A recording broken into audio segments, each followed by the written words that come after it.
আওয়ামী লীগ যদি চলে যায় সাথে সাথে কি বিএনপি ক্ষমতায় যেতে পারবে?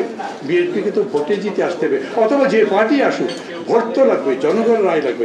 অতএব মাঝে একটা সরকার থাকবে, যে সরকার হয়তো নির্বাচিত নয়, কিন্তু জনগণের এই আকাঙ্ক্ষা ম্যান্ডেট দিয়ে তারা সেগুলো একটা একটা করে বাস্তবায়ন করবে। এটাকে আমি বলি বিজয়ের প্রথম ধাপ, মানে প্রথম পর্যায়ে আমরা বিজয়ী হয়েছি। কিন্তু আমরা লড়াইটা করেছি কেন? এই আন্দোলনের মধ্যে দিয়ে শিক্ষার্থীরা সেই কথা বলেছেন, একটা নতুন বাংলাদেশ গড়তে চান তারা। গত 15 বছর ধরে আমরা সবাই এই মঞ্চে যারা আছেন তারাও সেই লড়াই করেছি। আমরা একটা গণতান্ত্রিক দেশ গড়তে চাই, একটা মানবিক দেশ গড়তে চাই, একটা কল্যাণ রাষ্ট্র গড়তে চাই। এখন সেই রাষ্ট্র গড়বার সময়। আমরা ঠিক মতো সেই রাষ্ট্র গড়তে পারবো? আমরা নিজেদের মধ্যে বিশ্বাস রাখি যে আমরা সেই রাষ্ট্র গড়বার জন্য আমাদের যত মেধা, যত নিবেদন সব কাজে লাগাবো। আমি আপনাদের সবাইকে ভাবতে বলি, শুধু আবেগ দিয়ে তো দেশ গড়া যাবে না, তার সাথে বুদ্ধি থাকতে হবে। শুধু তারুণ্য দিয়ে তো দেশ গড়া যাবে না, তার সাথে অভিজ্ঞতা থাকতে হবে, তার সাথে সমৃদ্ধ জ্ঞান থাকতে হবে। তা না হলে দেশ গড়া যাবে না। কি চান এখন? খুবই স্বাভাবিক। 15 বছর ধরে লড়াই করেছি, কারণ ভোটের অধিকার ছিল না। ভোটের নামে, ভোটটা আমাকে আমি বন্ধ করে দিই। 15 বছর ধরে ভোট দিতে পারেনি মানুষ। তাই আমরা বলেছি গণতন্ত্র চাই, ভোট চাই, ভোটের মতো ভোট চাই, যাতে নির্দ্বিধায় ভোট দিতে পারবো, ঠিকঠাক মতো গোনা হবে, এবং সেই গণিয়ে যে রেজাল্ট হবে তার ভিত্তিতে সরকার গঠিত হবে, জনগণের প্রতিনিধিত্বমূলক সরকার। কিন্তু কি হয়েছে?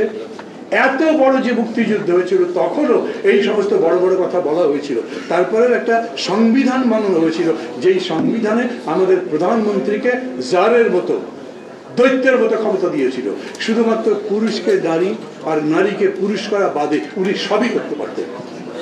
প্রধানমন্ত্রী যখন চাইতেন, যেরকম করে চাইতেন, সেইভাবে মন্ত্রীদের কাঁধে ধরে উদ্বোস করতে পারতেন, সরকারকে দড়ি ধরে টানিয়ে নিয়ে বেড়াতে পারতেন।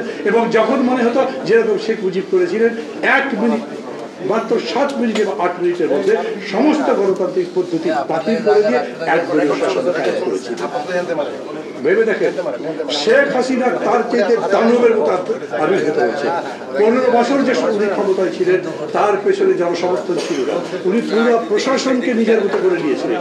আর্মি বলেন, পুলিশ বলেন, বিজিবি বলেন, সিভিল ব্যুরোক্রেসি বলেন, সবাই তাকে সমর্থন করেছে। এমনকি পুলিশ সম্মিলিতভাবে ভোট ডাকাতি পর্যন্ত করেছে। এগুলো তো বদলাতে হবে আপনাকে। এই বদলাতে যদি না পারেন, এবং তারপরে যদি এমন বদলেন যে থোর বড়ি খাড়া, খাড়া বড়ি থোর, যেরকম ছিল সেরকমই আছে, তাহলে এত রক্তদার, এত আত্মত্যাগের বাণী।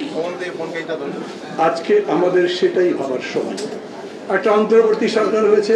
আমরা বলেছিলাম যে অন্তর্বর্তী সরকার একটা লাগবে। কেন? আওয়ামী লীগ যদি চলে যায় সাথে সাথে কি বিএনপি ক্ষমতায় যেতে পারবে? বিএনপিকে তো ভোটে জিতে আসতে হবে, অথবা যে পার্টি আসুক ভোট তো লাগবে, জনগণের রায় লাগবে। অতএব মাঝে একটা সরকার থাকবে, যে সরকার হয়তো নির্বাচিত নয়, কিন্তু জনগণের এই আকাঙ্ক্ষা ম্যান্ডেট দিয়ে তারা সেগুলো একটা একটা করে বাস্তবায়ন করবে।